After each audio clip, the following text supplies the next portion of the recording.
발솜입니다. 우리는 대중음악을 팝이라고 부르죠. 이 팝이란 단어가 처음 등장한 것은 1920년경으로 알려져 있고 1950년대 이후 본격적으로 이 단어가 대중음악을 지칭하는 용어가 되었다고 하는데요.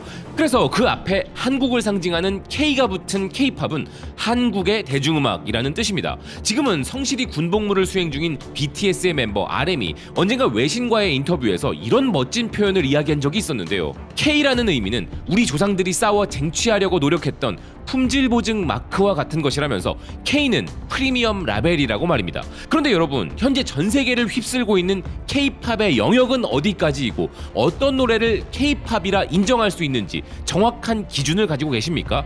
외국인 멤버가 있어도 한국어로 노래하면 K-팝이고 한국인 멤버들이지만 영어로 노래를 부르면 그럼 K-팝이 아니라 해석할 수 있을까요? 지금 해외에서는 바로 이 지점을 두고 뜨거운 이슈가 되고 있습니다. 어디까지가 K-팝인지에 대한 기준선을 두고 말입니다. 일단 이 K-팝에 대한 구분, 이 구분이 왜 등장하는지를 알아보면 K-팝은 이제 우리나라와 아시아에서만 즐기는 음악이 아니기 때문인 것이 가장 큰 이유인데요. 빌보드 이탈리아는 이제 아시아 음악계는 K-팝에만 의존하지 않는다는 기사를 전한 바 있습니다. 그런데 이것은 K-팝의 인기가 수그러들었다는 의미가 아니라 K-팝을 통해 아시아 음악의 위력을 느낀 전 세계가 이제 다른 아시아 국가들의 음악도 탐험하기 시작하고 있는데, 그런 아시아 음악의 위력을 전파한 것이 바로 K-팝이라는 내용이었는데요.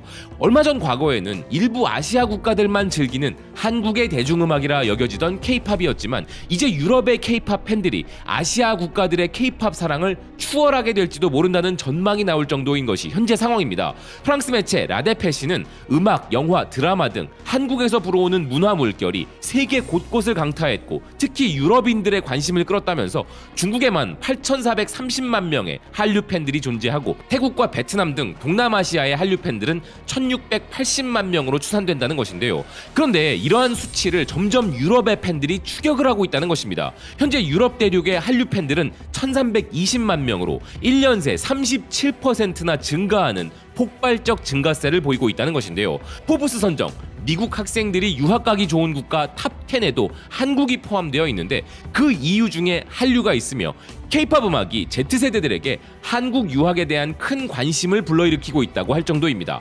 뿐만 아니라 영국 매체 가디언은 지금은 더 이상 영어 음악이 최고인 시대가 아니라면서 비영어권 음악 장르의 인기가 올라가고 있으며 그 대표적 예시가 바로 K-팝이라 주목했는데요. 현재 영어 음악의 지배력은 약해지고 있고 이제 전 세계 청취자들은 영어권 팝스타를 외면하고 다양한 국가들에서 모국어로 된 음악들을 즐기는 추세가 되고 있으며, 이런 비영어권 음악이 전 세계적으로 성공을 거둔 가장 대중적인 사례는 바로 한국의 팝, K-팝이라는 것입니다. 이런 K-팝의 인기는 프랑스 음악 산업에 직접적인 교훈과 가르침을 주고 있기도 한데요. 한불 상공회의소 커뮤니케이션부 프로젝트 매니저인 루실 우베는 한국이 프랑스 음악 산업 성장의 도약대가 될 수 있을까 하는 질문으로 주한 프랑스 대사관 문화경제부와의 협력으로 한국 음악 산업 연구를 위해 한국을 방문했다는 것입니다. 그는 한국의 강력한 대중음악 산업에서 모티브와 아이디어를 얻어 프랑스 음악 산업 발전을 위해 적용시키는 직임을 가져가고 있는 것이죠. 그런데 이렇게 현재 전 세계적인 대중음악 판도를 뒤흔드는 산업이 된 K-팝을 두고 설왕설래가 되고 있는 부분이 바로 어디까지가 K-팝인가 하는 것입니다. 이 부분은 생각보다 굉장히 예민한 부분이기도 한데요. 이런 와중에 세계적인 권위를 가진 매체 타임지가 굉장히 흥미로운 화두를 하나 던졌습니다. 한국인들에게 K-팝 아이돌이 되는 것은 복권에 당첨되는 것보다 어렵기도 하고 한국인이 아니라면 스타덤에 오르는 것이 훨씬 더 드물게 보일 수 있지만 이제 그러한 확률은 벌써 바뀌기 시작하고 있을지도 모른다는 것입니다. 현재 전 세계에 다양한 K-팝 아카데미들이 열리고 있고 싱가포르에서는 교육부의 승인을 거쳐 서울공연예술대학원과 협력하여 한국 이외의 지역 최초로 K-팝 고등학교가 개교할 예정이라는 것인데요. K-팝을 배우기 위하여 타 국가의 교육부가 K-팝 학교를 만들어낼 정도라는 것입니다. 그런데 이런 흐름이 K-팝의 자연스러운 진화일 수 있다는 기사는 K-팝의 국제성이 증가하고 있는 모습일 수 있다면서 이미 1990년대부터 외국인 멤버들이 포함된 K-팝 그룹들이 있었고 최근 블랙핑크의 리사 같은 경우가 그 대표적 예시이며 뉴진스와 스트레이키즈에도 외국인 멤버들이 있다는 것인데요. K-팝 그룹을 구성하는 데 있어 외국인 멤버들이 전략적으로 유입되기 시작하는 것은 K-팝의 자연스러운 국제적 확장일 수 있다는 것이죠. 미국 매체 나일론은 1세대 K-팝이던 H.O.T부터 2세대인 빅뱅을 거쳐 좀 다른 방식의 아이돌이던 IOI, 101 등의 3세대와 그리고 팬데믹 이후 폭발적으로 진화하고 성장한 4세대 K-팝 이후 이젠 K-팝 5세대가 되면서 그룹 내에 외국 멤버들이 기하급수적으로 늘고 있으며 한국어뿐 아니라 영어로도 노래하는 시대가 되었다는 것입니다. 또한 전 세계의 재능 있는 젊은이들이 K-팝을 기반으로 한 멋진 멤버가 될 수 있는 기회를 제공하는 것이 꿈이라는 하이브의 방시혁 의장의 말을 인용하고 있는데요.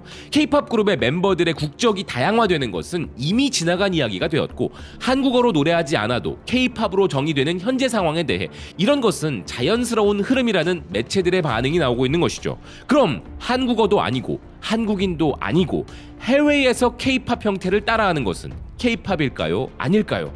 바로 이 지점에 대해 블룸버그 오피니언의 평론가 바비 고쉬는 강한 거부감을 드러내고 있었습니다. 그는 한국이 아닌 곳에서 밴드를 만들어 이를 공식적으로 복제하려고 시도할 수 있지만 이런 K가 빠진 팝은 K-팝이 아니라고 주장하였는데요. K-팝은 덜 한국적인 모습을 보여줌으로써 글로벌 성장을 촉진하려 하지만 이런 것은 실수이며 K-팝에서 K가 없다면 이는 그저 평범한 팝이 되는 것이기에 지배적인 미국의 팝음악과 구별되지도 않고 경쟁할 수도 없다는 것이었습니다. 2022년 K-팝 앨범 수출은 2021년 대비 4.8% 증가한 2억 3천만 달러 수준이었고 업계 최대 그룹인 BTS의 병역 등으로 K-팝 시장이 위축될 우려가 있었지만 일본에 이어 K-팝 최대 시장인 미국의 기준으로 보았을 때 이는 기우였다는 설명으로 현재 K-팝 시장의 현주소를 설명한 그는 지난해 상반기에도 전체 K-팝 앨범 수출은 17%나 증가했다면서 그 이유로는 BTS의 멤버 정국 등의 솔로 프로젝트가 있었다고 이야기했는데요. K-팝의 위기라는 방시혁 의장의 경고가 있었지만 그건 다소 성급해 보인다는 필자였습니다. 그러면서 그가 이야기하는 것은 한국인이 없는 K-팝이라는 화두였는데요. 최근 K-팝에서 K를 희석해야 한다는 이야기가 나오고 있고 업계는 이 부분을 따라가고 있기도 하며 몇몇 K-팝 기획사는 한국인 멤버가 거의 없거나 아예 없는 밴드가 나올 가능성도 비추고 있는데 자신은 이 부분에 대해 회의적이라는 것이었습니다. 그 대표적인 예시로 하이브가 오디션 프로그램 더 데뷔 드림 아카데미를 통해 선발한 6명의 걸그룹 캐츠아이는 단 한 명만이 한국인인 미국 현지화 그룹이었고 JYP가 만든 니쥬의 경우도 일본인만으로 구성된 걸그룹이었으며 호라이즌이라는 필리핀 멤버로 구성된 필리핀 그룹의 예도 있고 JYP는 미국인 5명과 캐나다인 1명으로 구성된 비처라는 팀을 데뷔시키기도 했는데 이들은 K-팝의 모습과 분위기를 재현할 것이지만 주로 영어로 노래할 예정이라 이야기했는데요. 그러면서 그는 이런 멤버들로 구성된 그룹들이 정말 K-팝 밴드가 될 수 있을까 하면서 팬들은 여기에 회의적인 경우가 많다고 분석했습니다. 순수주의자들은 K-팝 밴드들이 영어로 노래를 부르는 것도 불평하고 있고 한국인이 아닌 멤버들이 있는 경우에도 K-팝이 아니라는 선을 긋는 경우가 있다면서 다국적 K-팝 밴드를 만들기 위한 최초의 진지한 시도였던 블랙스완도 진정성에 대한 의혹을 떨쳐버리지 못했고 여러 차례 라인업을 바꾸었음에도 불구하고 큰 성공을 거두지 못한 부분을 지적했는데요. 그리고 필자는 이런 팬들의 의견은 타당하다는 것이었습니다. K-팝은 그 자체만의 사운드와 리듬을 지닌 뚜렷한 음악 장르였던 적이 없었기에 이 밴드들에서 한국적인 특성을 벗겨내면 독특한 문화적 표식 없이 그저 신디사이저 중심의 팝음악만 남게 되고 디스코와 힙합의 영향력이 더 크다는 점을 생각하면 그저 미국적인 음악 느낌이 든다는 것입니다.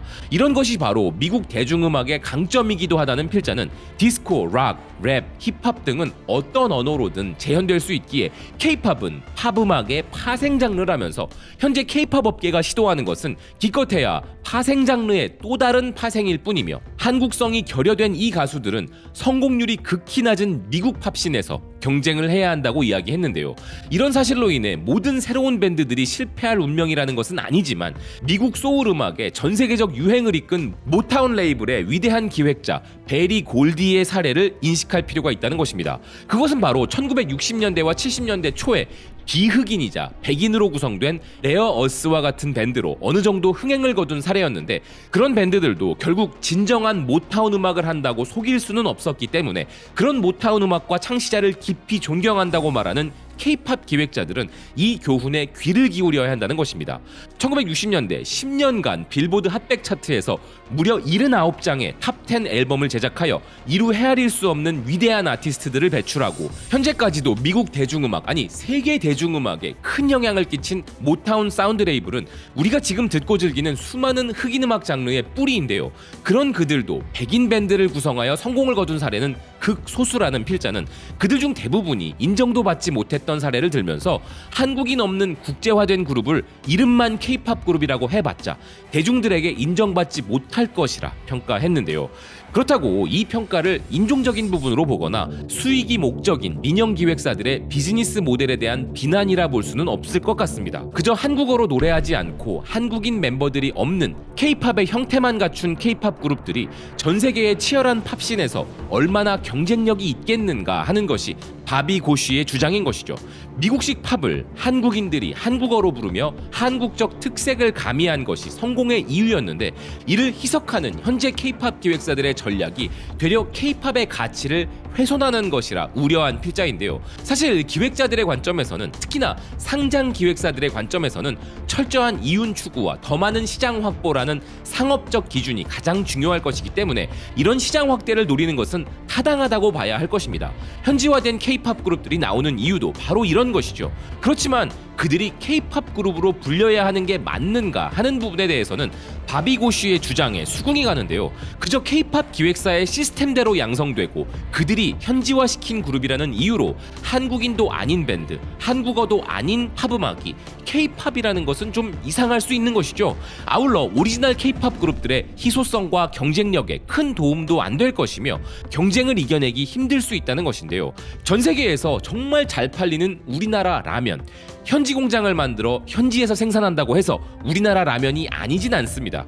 제조 공법도 재료도 모두 한국의 맛을 재현하는 것일 테니 말이죠. 일부 현지화시킨 변형은 있을 수 있으나 그 본질은 변하지 않는 것입니다. 그래서 그런 한국의 맛을 즐기기 위해 외국인들도 사 먹을 것이고요.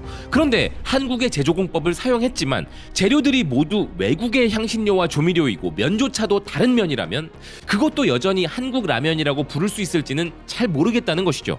그런 의미로 한국적 특성을 제거한 파생의 파생 장르 그룹들이 일본이나 동남아까지는 몰라도 이 K-팝의 원류 음악을 가진 미국 팝씬에서도 경쟁력을 갖출 수 있을지는 확신하기 어렵다는 것인데요. 한국인 멤버도 없고 한국어 가사도 들리지 않는 팝그룹을 기존 K-팝 매니아들이 인정해줄지 의문이라는 바비 고쉬의 의견에 공감할 수밖에 없는 것 같습니다. 시청해주셔서 고맙습니다. 또 뵙겠습니다.